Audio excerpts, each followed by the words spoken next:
It's springtime. Yeah. Yay. That means I love bright colors. Bright colors and 90 degrees already. And pollen. And it's only March. And who still hasn't gotten their AC fixed because they're a procrastinator? That's you. Hey, everybody. Welcome to another amazing week of Case Files with Kat. And Ashley. Yeah. We are doing it. We're actually trying to record two episodes. You're going to hear back-to-back shows from us, but next week will be this week, and it just who knows when you'll hear it. But I'm going out of town for 3 weeks in, and I'm going in under the knife, so we're just not going to be recording. So we're going to try to, get some under our belt. We wanted you to have us with you. Even when we're not here. All of the time. We know how much you miss us. Well, obviously we do have listeners because they are quick to point out when we've done something wrong. So I will say. But they're also very loving. And they share. I mean, it wasn't in a mean way when they point things out. I'm just saying there are listeners. I love it when I hear like, oh my God, I just got caught up, that sort of thing. It's funny. Like, or that episode was crazy. Yeah. I love it. So thanks for listening. If you have ideas, I'm going to put that plug in. Shoot them our way. So how's your week been? Oh, wow. Life's lifing. I did have the plate party we talked about. I got my second saucer on the wall. So fancy. Hold on. You know what that means. We've got to do a... Congratulations. Thanks. It was almost this. Well, I mean, when you think about how much money goes into a damn plate, and I'm on my second one. There you go. That's right. So, anyways. But also... Oh, my. Yeah. I used an Animal House quote on it because you can put whatever. So, Oh, what was the quote? My advice to you is to start drinking heavily. It's my favorite quote from the movie. And appropriate. Anyways, so that's really I love that journey for you. you. I'm so put together. I'm being so good at adulting that I'm actually a little jealous, but okay, I'm so far away from that life. But I can't get my life together, but damn it, I can get 400 beers under my belt. I can do that without paying for them. That's the difference. I have been there, and there have been people that are on their 30th plate. I mean... Each plate is 200 beers, people. 30th plate. I don't do math. I don't either, but some of them are over 30, and I'm like, how? Like, over 30 plates. That's 6,000 beers. That they some paid are even for. Higher than that. That they paid for and you a can lot only do overpaid 3 a trip. That's like, you have to be going every day. Anyways. They're going every day. Anywho, that was my excitement. And then they give us... That's 2,000 days at the bar. They give you your old plate back and a duplicate of your new one. So I'm just going to start my own saucer wall. And it's going to be my decor in the house. That's 5.5 years. Yeah. That's a lot. That's a lot. That's commitment. Yeah. That's just to have your name on a plate. Like, you walk into most houses and there's artwork. You're just going to see my saucers. That's going to be... you didn't put it up in No, in they give you your old one back because they put the new one where your old one goes, and then you get a duplicate of your new one. So I've got 2. I'm just going to start the whole fucking hallway. You're going to walk in, it's just going to be a display of my alcoholism.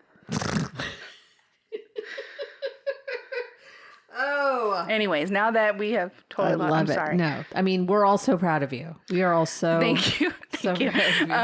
Anyways, I am, and I really don't have anything else. My support kitty's here. There you go. Life is good. It's all I need. Life is good.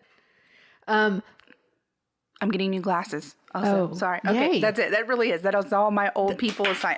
New glasses. Well, I didn't know what DTF stood for. Yes. So how old are you really? We did educate Kat today on what DTF means. Is that what that means? We were talking about a show. And she's like, what does that mean? That is not what I said. Jason said, oh, such and such is down to fuck. And I'm like, is that what that means?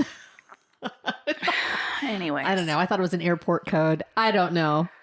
It's a great show. I can't wait DTF St. Louis is a great show. Okay, Jason Bateman. I'll watch. I'll watch anything. Anyways, if he was reading the phone book, I would listen. I love him. Anyway, how are you, Kat? I'm so good. I got a kiddo in Tech Week and doing High School Musical 2. Yeah. And we are, I did yard work this weekend. I haven't done yard work in years. So oh shit, my ass is sore. Just put that. That's a lot of work on your butt. Yeah. I mean, I wouldn't know. I don't do my own. I got my, oof. I'm supposed to be working out my butt. So it was kind of like a twofer. Doing the yard work and getting some exercise in. So anyway, on that note, let's get to it. Such a good segue. Perfect segue. This is why I should have my own network TV show. I'm just kidding. Okay, so I mean, you're welcome to have your own podcast. No, we'll just have competing podcasts. No, I don't want to talk to myself. Don't want to talk to myself. I am not that interesting, but Stop it. So anyway, I found this story. I remember hearing about it, and then I went through a phase where I was like binge watching Evil Lives Here. Oh yeah. And I think it was Evil Lives Here, or maybe it was American Monster, and I kind of went between the two shows. Yeah. So I think it's Evil Lives. I don't know, but this is a story that I remember when I watched it. I was like, I know this story. This is a crazy ass story. So, it's the murder of Lisa Knoefel. Okay. And so I'm gonna just I'm gonna start with the night of the murder, okay. And then I'm gonna kind of put you close your eyes. Imagine, if you will. Okay. Don't really close your eyes, especially if you're driving. Don't do that. Oh. Okay. So it's November 16th, 2012. It's late. It's the middle of the night. Okay. The house is quiet in Willoughby Hills, Ohio. Upstairs, Lisa Knoefel's in bed, as are her three daughters, newly 18-year-old Sabrina, 12-year-old Megan, and 3-year-old Haley. Okay. All right. Her husband, Kevin, is out of town working. He's a truck driver. At this moment, Lisa is alive. Okay. But she won't be for long. Oh, no. Downstairs, a daughter is holding a knife. Oh, no. A 15-inch serrated bread knife. So the blade was like... That's a choice. 9-inch. The blade was like 9 inches. Yeah, it's a choice. It wasn't a stranger. It wasn't an intruder. It was someone Lisa had taken in and protected and fought for. And within minutes, Lisa was stabbed 178 times. Oh my God. Inside of her own home, she was stabbed in her eyeballs. She was stabbed in her neck. She was stabbed all over her body. She had defensive wounds, her hands everywhere, arms. Her children were still there. In fact, 3-year-old Haley was in the closet. I already hate your story. I do too. So here's the 911 call. Now, it's hard to totally understand. I mean, it's crisis happening, but you'll get the idea, and I'll just play it.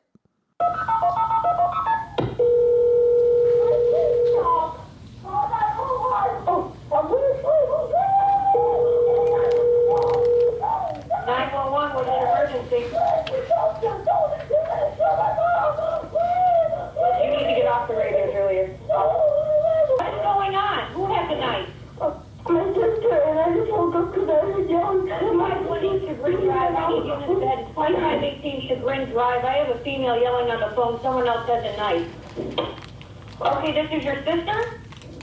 Yeah, and she's doing my mom with a knife. Will you please tell me? She's doing what to your mom with the knife? You need to take a deep breath for me so I can understand you. No, I did. I'm going to tell you. My mom did it, please. 2518 Chagrin. I'm going to try and look up a history. What, does your sister still have the knife? Yeah. And what is going on there? I don't know. I just woke up. Okay, who am I talking to now? Her daughter. Okay, and what's going on there? Who has the knife? My sister. Okay, does she still have Hey, it? Mom? You okay? What happened?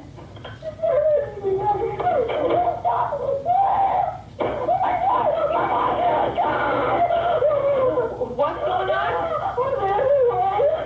Hold on. You're going to have to take a deep breath. I cannot understand you. Why is your mom going to die? What happened? I don't know. Is someone hurt? She's still stabbing my mom. She stabbed your mom? Yeah.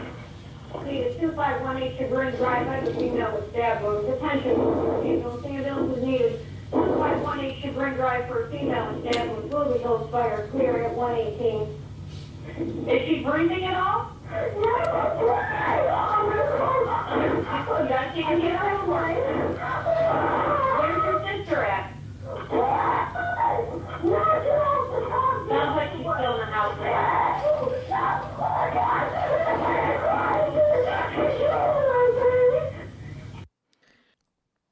Really hard to hear. Yeah. And you could see that was the 911 operator. And Yeah. you could just see her eyes just. I could not do that job. I could never do that job. So, who was Lisa? Lisa Knoefel wasn't just someone who helped people. Like, she didn't light up a room. She probably did light up a room. Actually, fun fact, at the orthodontist today, it said, get the courage to light up a room. No thanks. And Jason goes, uh-oh, she gonna die. Yeah, no. No, don't light up a room. Don't light up a room. But she was the kind of person who just helped everybody. Yeah. Helping people was her identity. She was a social worker. She spent her days working abuse cases and instability and trauma, and she actually specialized in working with kids who are victims of sexual assault and incest. Like, this was her thing. Like, this is what she did day in and day out. She leaned into it. The work that people would normally shy away from, can't talk about, it embarrasses them, it makes them feel uncomfortable. She did it day in and day out, and she loved it. And she, even when she was a single parent with a daughter all on her own, she took in foster kids. So she was working in this agency. Yeah. So she was, as a single parent, fostering kids, just trying to be a parent to her kid. This is just who she was, to the bone. I mean, to the bone. She was just that kind of person. It's always the best people. It's always the best people. She believed deeply that people deserved second chances and that the right environment could change a life. And she didn't just believe that professionally. That wasn't what she brought these kids in. She was like, this person needs help, and I'm going to help them get to that next step. She was literally the glue to the family. She was a mom, a wife, the kind of person people described as a steady, compassionate, and endlessly patient. What a great way to describe somebody. For Lisa, helping people wasn't a job. It was a calling. And that calling was what led her to Sabrina. So Lisa and Kevin, before Sabrina, so from the outside, they looked solid. They looked happy. Not perfect, but stable. Yeah. That's all really anybody can ask for, right? They built a life together. They both came from previous marriages with previous kids. So they had this blended family and they were raising their children. And after a couple of years, they had their own, but she came in with Megan from a previous marriage, and then he had a son. And then friends would describe them as the couple who seemed meant to be together. It was almost instant. And for her friends, especially when her friends met Kevin, they were like, no shit, they belong together. That's pretty good for a friend. You know what I mean? Like for your friends to, because they're normally like, they loved suspicious. him right away. That's awesome. They loved him right away. And they were like, man, they both found their person. Yeah. And his best friend also worked with him, someone who was a bit younger than him, not much, but a little bit younger. He really looked up to Kevin. And so their families had kids and their family had kids. And so like those two families would, do stuff together. And it was just like, life was so good. Yeah. There was just so much happiness happening. And like, nobody would have seen this coming. Yeah.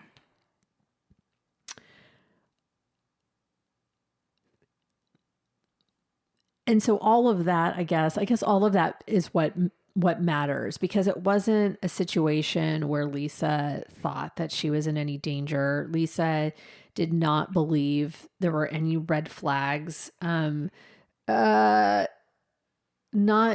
I guess there were red flags, but not until the very end. Right. Okay. And like this, there were just no red flags that she was in it. She didn't feel that. She didn't feel that she was in danger. And there was no clear reason to believe that the person she trusted the most would ultimately become part of her death. Now, Sabrina Zunick was 16 years old when she was placed in Lisa and Kevin Knoeffel's house as a foster child in July of 2011. When Lisa and Kevin decided to foster Sabrina, it wasn't impulsive. It was intentional. She was older than the children they had fostered before. And the children that they together had fostered before, they found it to be a little bit difficult. So they thought maybe having an older teen, not sure why, they thought maybe having an older teen might be easier, which to me sounds crazy. But if this is the work that she did, that I can only assume that she met Sabrina, thought she could help Sabrina. Yeah. So it was very much intentional, and it aligned with everything that Lisa believed about the world, that a safe home could heal trauma, that love could stabilize chaos, that if you could just give someone a chance, they could change. But what Lisa couldn't have known was that danger wasn't just waiting outside her door. It was already inside. Oh my God. So before Sabrina ever walked into the Knoefel home, she was already vulnerable. Her parents were struggling with addiction. They were in and out of jail. They could have fucking cared less about this kid. Right. She was a victim of sexual abuse, raised mostly by her grandmother. She got in trouble a lot. She eventually was taken out of her grandmother's home because she was like stealing money out of her grandmother's purse, and her grandmother just couldn't keep up. Couldn't keep up. It's hard. And so she, called the cops on Sabrina one too many times. And so she was taken out of the home. She was diagnosed with ADHD at 4. So it was a lot. She was diagnosed with oppositional defiance disorder, which is a lot. Yeah. She was bipolar. She had anxiety. She had depression. There was just a lot of things. The cards are stacked against her from the beginning. She didn't have parents that cared. Her grandmother basically gave up on her. She had nobody in the whole entire world. Yeah. She was in special education because she just couldn't get it together enough to learn, to want to learn. If nobody believes in you, how do you believe in yourself? How do you not give up on yourself? It's hard. And so she cycled through placements, she cycled through homes, and it was this just instability. And she fought in school, like had physical fights in school. She acted out. She's like so many other teens in the system, right? Just so many other teens. She wasn't just difficult. She was unstable. She was unprotected. And she was looking for connection anywhere she could find it. And this is where the story shifts, because she was placed into the Knoefel home. And for a while, it worked. For a while, that family structure worked. Sabrina started to settle in. She bonded with the kids. You heard Megan say, "My sister is stabbing my mother." Yeah. That was her sister. It wasn't my foster sister, Right. my whatever. It was my sister. She was a part of this family. She got to a point where I think things felt normal for her, maybe even hopeful. She had said she wanted to become a massage therapist. So she started to like make plans, to work in a spa. And, she was making plans for the future. And I don't know that had ever thought that before. Yeah. Like making plans. Like that's a big deal. But she started to have conflicts with Lisa. And, there were fights, and Sabrina started to feel as though Lisa was not treating her as part of the family. Like she was an outsider. She started to feel like I am a foster and not a part of the family.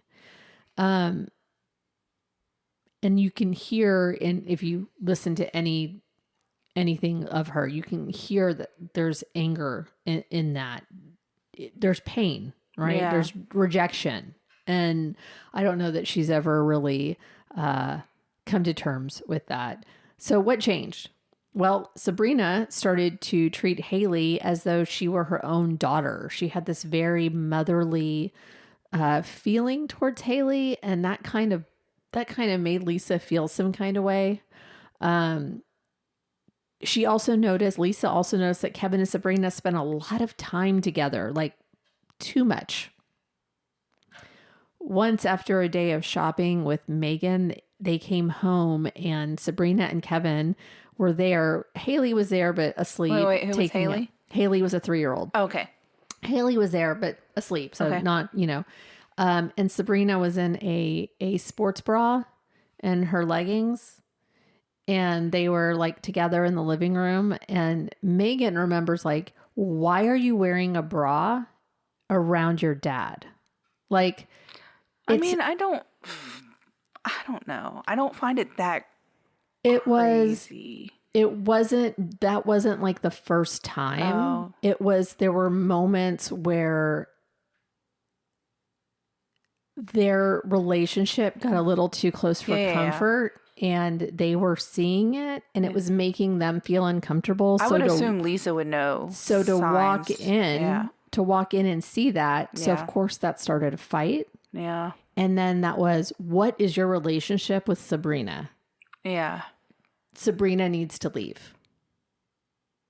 Yeah. And she said that in front of Sabrina. Oh. She's causing chaos. She needs to go. The pain that must have made her feel, I can't imagine what that must have felt like. On the flip side, though, things weren't right. And Lisa wasn't wrong. I feel like Kevin should have had to go. He was the adult in the situation. But that's just me. Yeah. The conversations began, and Sabrina was, she was like, we just need to get her back to the agency. Kevin somehow convinced her to let her stay to at least graduate high school. And so she stayed.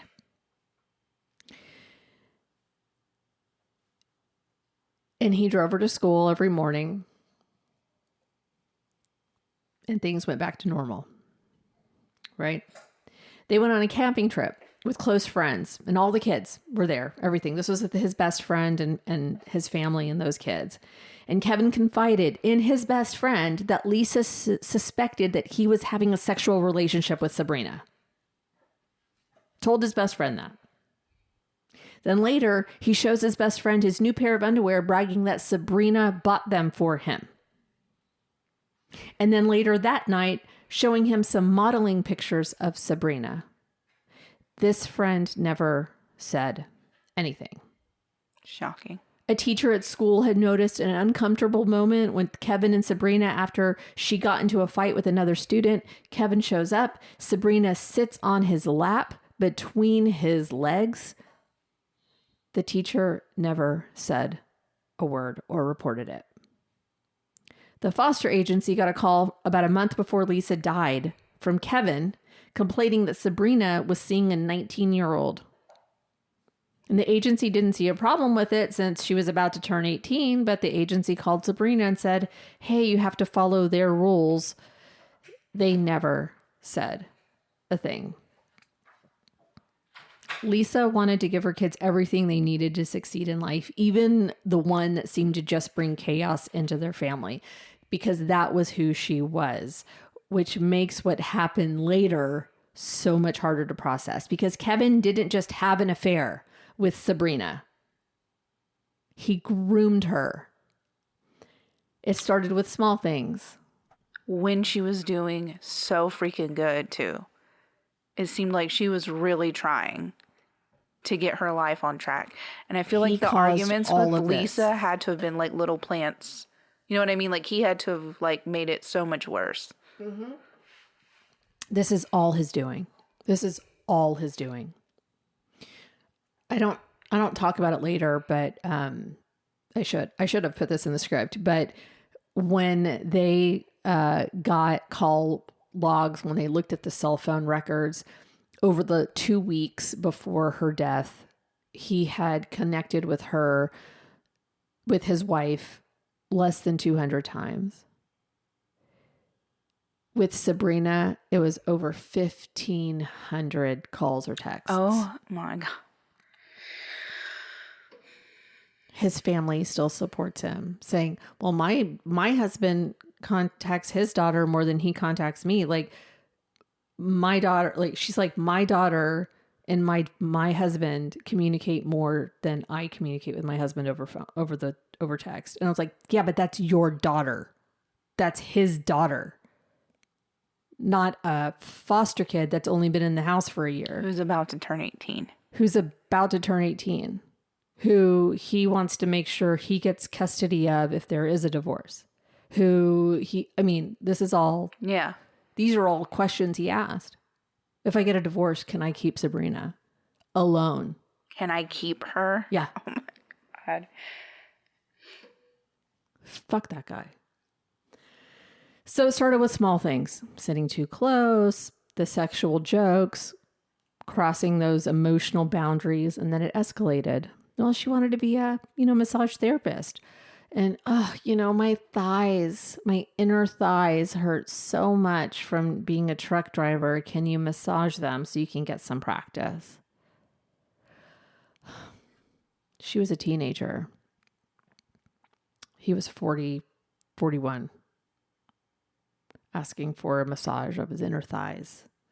So after a few of those massages, obviously it went on to, happy endings. And then it was just a few private moments. And then eventually a full sexual relationship between a 41-year-old man and his teenage foster daughter.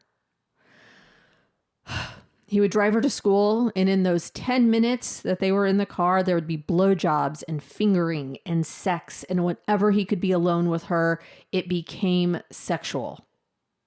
If Megan and Lisa were out of the house, they were doing it all the time.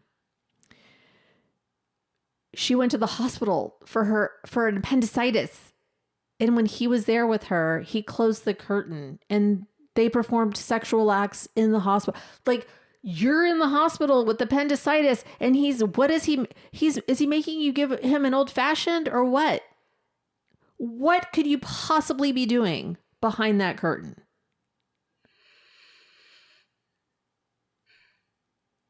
How did it go unnoticed at the hospital? He closed the curtain. I don't know. Gross. So gross. And here's the part that matters, because it didn't just create a secret, right? It wasn't just a secret between the two of them. It became control, because it blurred lines. You weren't building intimacy. You were building her dependency on you. And now she's in love with you like any good teenage girl would be, with somebody who is giving her everything she ever wanted and saying all the things she ever wanted. He was telling her, you can't tell anyone or I'll lose my license to foster and then they'll take you away from me. And he was giving her everything. So why would she tell? He was giving her a family. He was giving her stability. He was giving her love, everything she's never had. But they had Lisa, and Lisa wanted to get rid of her and fuck her, right?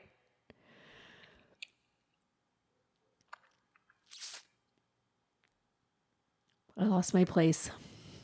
See, I got going.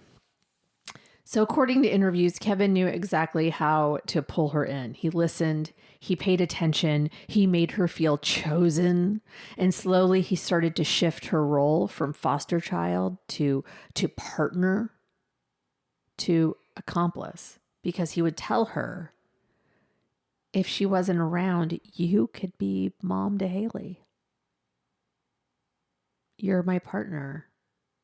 We can have this life. So by the time November 16th, 2012 arrives, this just isn't violence anymore. It's not just violence. It's the end result of months of manipulation. Sabrina attacks Lisa again and again and again. I can't even do it. Nearly 200 times. With 3-year-old Haley in the closet crying.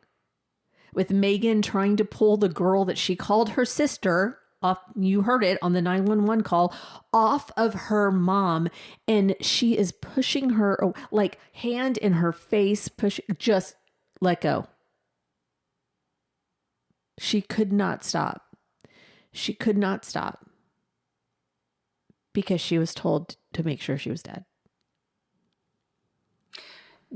Was Kevin, do you think if Sabrina hadn't come in the home, he was always planning to have Lisa killed some way? Or was it just, I don't know. He just saw Sabrina, wanted Sabrina, and then he decided Lisa had to go. You know what I mean? Like, was it just Sabrina happened to be there? Was Sabrina the means to an end? I don't know that we'll ever know, because he's never admitted to having an affair with her. Got it. He pled not guilty. Of course he did. Okay. His family thinks that she acted completely alone. Oh, really? Then how did she know about the $785,000 life insurance policy? Yeah. How did she know about that? Yeah. Do you think she's reading the insurance policies? Or do you think she would have any idea what the fuck she was reading when all those policies there was like 6 or 7 different policies? She would not know that. Yeah. There was no single piece of paper. Yeah. Why would she know that? Motherfucker. Ugh, gets me so mad.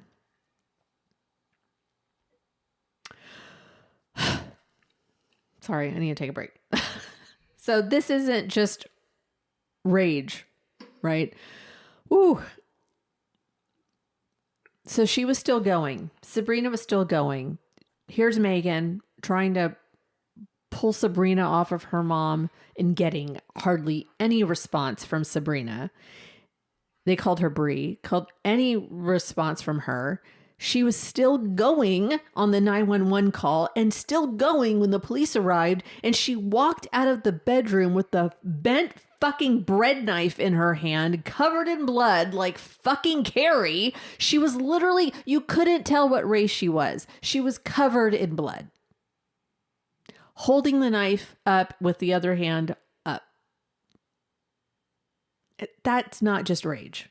That's something that's built. That's something that's fed. That's something that's directed. Here's what you do. And for months, Kevin had talked about leaving Lisa. Then he would say he couldn't because his kids would then be taken away from him because of custody battles. And so he floated the idea of murdering Lisa for the $785,000 life insurance money. And with that money, they could build this perfect life together, and she could play mom to Haley, and it would be perfect, and they would have everything that they ever dreamed of. And she could be a massage therapist, or I don't even know if that was a part of the plan, but like, he promised her the fucking moon. And then they roped in Sabrina's friend, Autumn Pavlik, into the scheme to see if she knew anyone who could help. She didn't. So she bowed out. She bowed out of helping them. But she never said a thing. Not until it was too late. When that plan fell through, Kevin told Sabrina he was going to kill himself if Lisa didn't die. I'm going to kill myself if my wife doesn't die. Sabrina loved him and didn't want him to die, so she offered to kill Lisa herself. And he didn't bat an eyelash. Not a one. He told her how to kill her, where to stab her, what to wear, where to put extra clothes so that after it was over, she could change. Make sure that if the police came, that she should cut herself so that it looked like it was self-defense. And if she was taken into custody, to claim insanity, that she didn't remember a fucking thing. After Lisa's murder, Autumn posted on Facebook, or whatever the kids are using these days. It was 2012, so it's probably still Facebook. She posted shock that her friend actually went through with it. So, of course, the police contacted her. Tell us more. Yeah. Right? And she cooperated with them. She was like, absolutely. What can I do? So she helped them build a case against Kevin, and she recorded a phone call. And here is the phone call. This is a phone call between Autumn Pavlik and Kevin after Sabrina is arrested, just after Lisa dies. Okay. So there's not a long time before all of this happens. She's telling people, well, that I knew about it, and that's the only thing. She you know what, she mentioned stuff to everybody, but everybody told her the same thing, about, hey, don't f*** your life, blah blah blah. Yeah. You know what I mean? People say stuff all the time that they don't mean. Right. You know what I'm saying? Yeah. The only thing that I'm worried about is that whole hitman thing. I mean, I know she went off and did it by herself, but with the whole hitman thing, I don't want to be sucked into it if she decides to open her mouth about it. I honestly don't know. Like I said, she talked a big game about a lot of things. And like I said, the only thing that I'm worried about is that conversation between you and I, and she was in the room. Is whenever you'd ask me, if I need help with the drug deal. If I needed you to help me with the drug deal. That's the only part of it that I'm actually 100% worried about. I honestly don't totally remember all that. Obviously, I'm glad none of that ever happened. Right. Now, if somebody is saying any of that shit to you, would you be like, what the fuck are you talking about? He had to have known she was like, you know what I mean? He had to have known he was being recorded.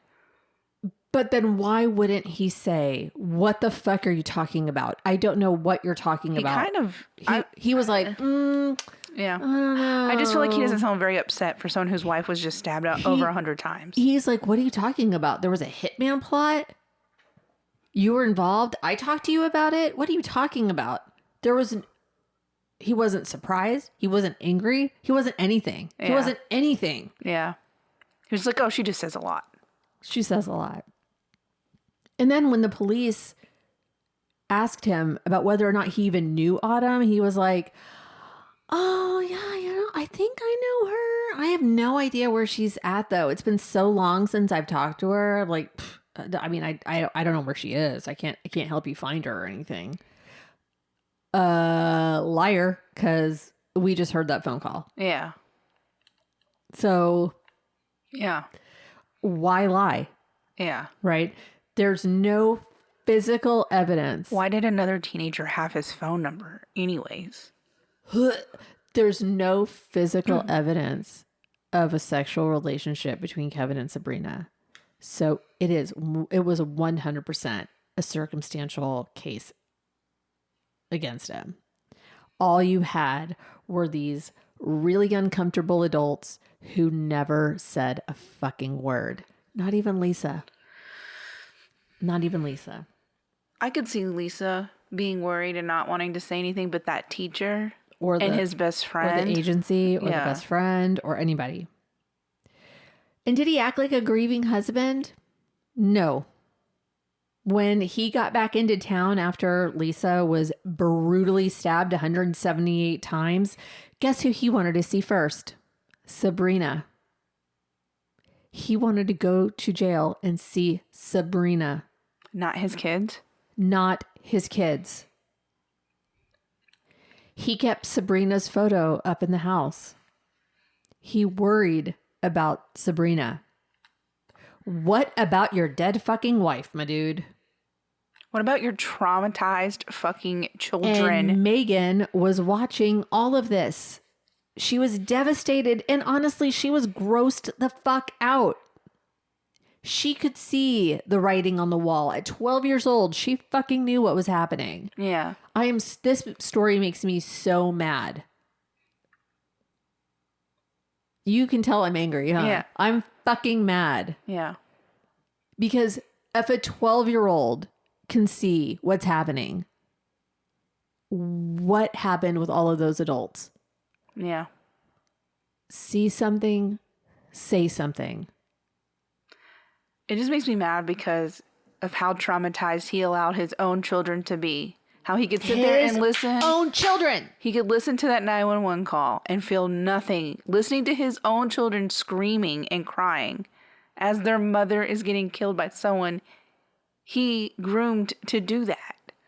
Like, if you tell me he's not in jail, I'm going to flip this table. He was immediately cleaning out the house. He removed all of her belongings by the following Sunday. Out of the house. Donated to Goodwill. Out of the house. He told the guy that was there to clean up, crime scene, those kinds of people. He was like, money's no problem. I'm getting a really big life insurance policy. He called the day he returned back into town, into Willoughby, Ohio. He was calling the insurance people about getting in on that claim. How did she die? I'm not sure. You don't know how your wife died. I'm not sure. And so when the insurance company was like, they're like, is he cleared for this murder? And they're like, absolutely fucking not. Do not give any of that money. He was building a pool within weeks. He's putting in a pool. Selling off shit, putting in a pool. I don't know. He was like, all right, this money's coming. Let me start spending. What a motherfucker. And I know everyone grieves differently, but damn, grieve. Have some grief. Yeah. We all grieve differently. Yes. Some of us drink a lot and we'll go out partying a lot, but we're fucking crying. We don't put the murderer's picture up in the home. Most of us. We don't do that. I feel so bad for his actual children. Like, truly. He's a sociopath. He has no feelings. And his fucking sister, he didn't do it. There was no inappropriate. What? There's no inappropriate relationship. Okay. Okay. I wish he had some crazy ass scar that he could like, oh yeah, well, how do I know that he has this scar on his penis? Like, I would have loved for some kind of... There was no text messages between them that incriminated them? Just 1,500 calls and text messages back and forth to one another compared to the less than 200 with his wife. But that wasn't a sign. I know it is hard. I know it is hard to believe that someone that you love or that you look up to or that you admire or that you respect, I know it is hard to believe that that person can do something as horrendous as this man is being accused of. But you cannot discount this woman's story. Yeah. You cannot discount. Sabrina has nothing to lose. She's already in jail. Why would she bring Kevin into it if it wasn't, you know what I mean? Like, she has no reason to. She has no reason to lie about it. I mean. So last week it was announced Dolores Huerta, one of my sheroes, like someone I have admired for decades, was raped twice, impregnated twice by a man that I have held in such high regard for decades, that he was raping children, grooming them and raping children for years. Did I question for a second that any of these women were telling the truth? No, I knew they were telling the truth. Yeah. Why? Why would you lie about that? Yeah. The instances of people not telling the truth in these cases it's so minute. The percentage of people who are not telling the truth is minuscule. With the amount of scrutiny they put victims under, most of them would never, ever lie and come forward to even say anything if it didn't happen. That part. This is why women or victims of sexual assault do not come forward. For people who are like, nope, didn't happen. Nope, not even going to think about it. Nope. Hard no. You're just crazy.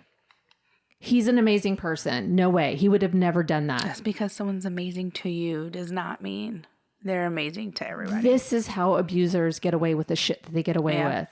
I'm an amazing person and that person's just out to get me. Yeah. This girl just wants to get me to go to jail. So, whatever. She wouldn't know the things that she knew. Yeah. She just wouldn't. Yeah. Believe survivors. Change the culture. Believe them.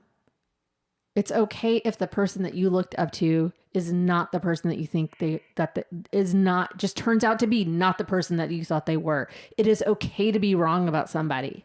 It does not make you a bad person. But you have to face the fucking facts. Yeah. It breaks my heart because it perpetuates shit like that. Yeah. It happens in more foster homes than I can even tell you, than you even want to believe. Yeah.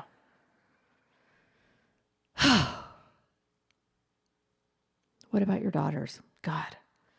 Sabrina followed instructions, told police what Kevin told her to, but she felt abandoned. She felt abandoned by him. She was sitting there in jail. He was not. He is off selling getting rid of his wife's things, building a pool. He did not protect her. He did not take care of her. And she was pissed the fuck off. So she came forward and she came clean and she told the cops everything. And here is some of her testimony. This comes from Fox 8 News Cleveland. This happened in Ohio. So it's just the 2-minute or so broadcast from about her testimony. 19-year-old Sabrina Zunich walks into a Lake County courtroom to testify against her foster father, 43-year-old Kevin Knoefel. Prosecutors contend Knoefel seduced Sabrina Zunich and then convinced her to murder his wife, 41-year-old Lisa Knoefel. I will. Zunich testifies that after a troubled upbringing, she was happy that she was allowed to move into the Knoefel home in 2011. She says Kevin Knoefel eventually began an intimate relationship with her when she was 17. She says it began when Knoefel asked her for a massage. I was massaging his inner thighs because of him being a truck driver and having pain there. Zunich says the illegal relationship progressed to the point that they were together any time that Knaefel's wife and 13-year-old daughter were not in the home. What was his relationship to you? It was when a foster father when needed to be, and when a lover when not being a foster father. But there was trouble in the home. Lisa Knoefel viewed Sabrina Zunich as a disruptive force and began to suspect that her husband viewed Sabrina as more than a foster daughter. She wanted me out. And did she make those comments directly to you? Yes. Zunich says it was in that time frame that Kevin Knoefel began to talk about having his wife killed and told Zunich about the $785,000 in insurance policies that he had on Lisa Knoefel's life. Can you describe for us or give us an idea of exactly the statements that Mr. Knoefel made to you about his wife being gone? She would be worth more dead than alive. Did you engage in any other activity with the defendant about that topic at that time? Yes. And what happened? About how to kill her. Zunich says Knoefel eventually suggested that she stab Lisa Knoefel with a large knife, and that's what she did 178 times in the early morning hours of November 16th, 2012. Why did you do that? Because I was doing what I was told to do. Right, and who told you to do that? Kevin. And why did you keep doing that? Because I knew I was already going to jail. Jack Shea, Fox 8 News in Lake County. You can't see it, but Sabrina's face says so much. Mm-hmm. And this is what reminds me of being a counselor at the residential treatment facility for at-risk teen moms that I worked at in my early 20s. So many of those girls went through the foster care system, and several of them were pregnant with their foster dad's kid. Yeah. Several of them, y'all. This is 1990s. This is a problem that has been going on for a long time. More than one. That's too much. Sabrina was probably really hurt by Lisa. Right? Yeah. She's probably really hurt by Lisa, the teacher, the agency, the best friend, because no one said a fucking word to protect her. They all had their suspicions. They were all mandated reporters, and not a one said a thing. If you suspect something, say something. It's better to be wrong. Yeah. Because Lisa's dead. Lisa's dead. And Sabrina's life is over. And Sabrina's life is over. And for a kid who had it so hard, how would that make you feel? No one cared about her enough. Lisa wanted her gone. And that must have broken her heart and pissed her off. And that must have been so painful. And the man who was supposed to be her father figure was only that when he needed to be. And he just manipulated her and promised her the world. Yeah. And she believed it because that's what she wanted to believe. She wanted to believe that he felt exactly the same way about her. Yeah. That she felt about him. How would that make you feel? God, the betrayal. She eventually came forward because, like I said earlier, she said that she wasn't the only one who did this. Fair is fair. She wasn't the only one holding that knife. Maybe physically, but not in any other way. In the end, both Sabrina Zunich and Kevin Knoefel were held accountable. Sabrina, just 19 years old at the time that she was sentenced, she pled guilty to aggravated murder, and she was sentenced to life in prison with the possibility of parole after 30 years. So that would make her 49. I don't know if time served is included. I'm not sure. In court, she did express remorse, saying that Lisa didn't deserve what happened. I'm sure Kevin just drilled it into her head that is what had to happen. And she said, I didn't do this by myself. I would have never done this by myself. Kevin Knoefel, the husband, the foster father, the one who was supposed to protect the both of those two, was convicted of conspiracy to commit aggravated murder, complicity, and multiple counts of sexual battery against Sabrina.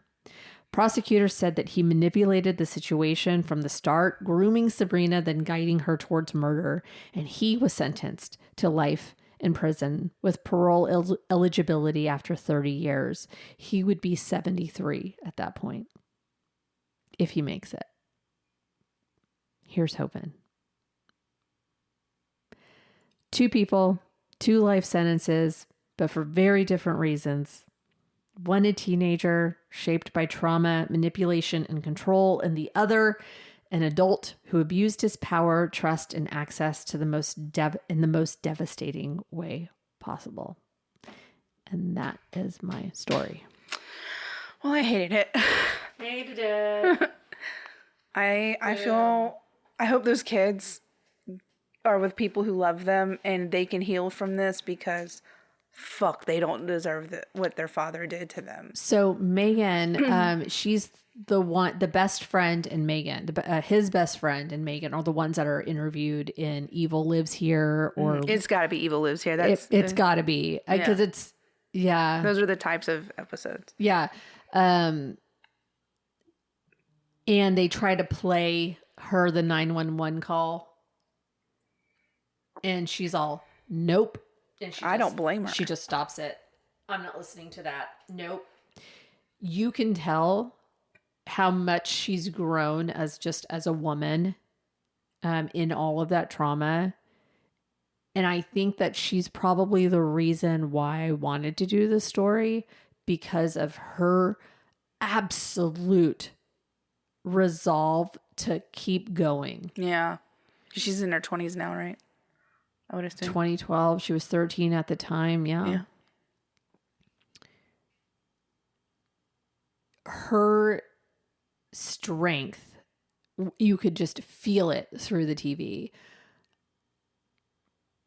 The remorse, the guilt that the best friend feels for having not said anything, but also like conflicting with missing his best friend, is like, how do you look at pictures of your wedding day and your wedding weekend?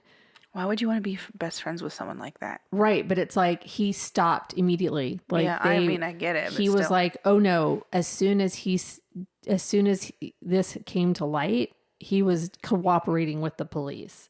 And so his friendship with Kevin ended immediately, because he saw what happened. He knew what happened, that this wasn't Sabrina acting all by herself. He knew that. But that's still like, man, he was such an important part of my life. He was such a good friend of mine, but fuck him, right? Yeah. If he can do it, so can everybody else. Yeah. The other daughter, Haley, she was not interviewed. She's a teenager, so please don't interview her. She may not even remember that but she lost both parents. I'm sure she remembers. That's very traumatic. She was in the closet. Sabrina, what she had done was pick her up, put her in the closet, close the door, and then killed Lisa. So she had the wherewithal to do that.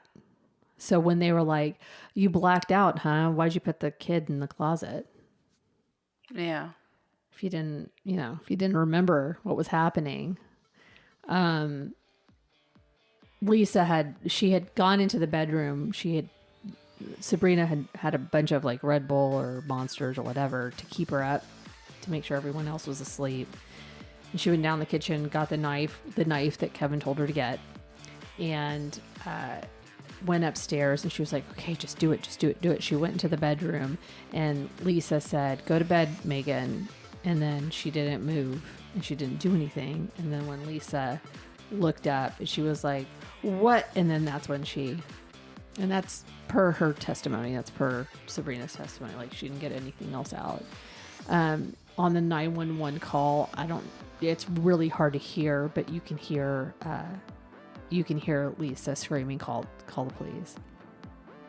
There's a lot going on, but you can hear her fighting for her life. Yeah. And she fought for her life.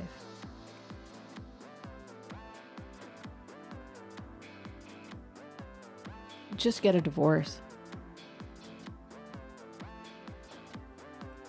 The hubris that you can commit the perfect murder, or that you can...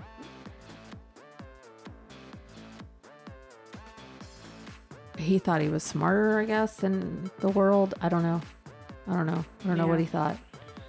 He thought he could manipulate this kid and nobody would believe her because she was a fuck up. I don't know what he thought.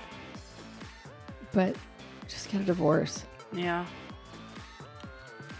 Was life so bad? He wouldn't have got insurance money. She's worth more dead than alive.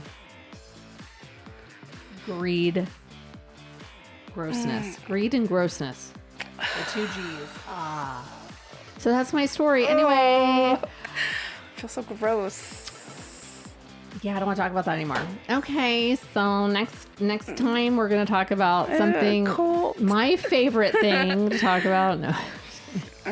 It is very unusual for me to do it, but... I know, I'm so excited. She was worried that we were going to have the same story. Well, that was definitely not. This was definitely not the same story. Okay, good. All right. Well, until next time, God... See something. Say something. Please. And be kind to one another, because, we're all just trying to make it day to day. All right. We'll see you next time. Bye.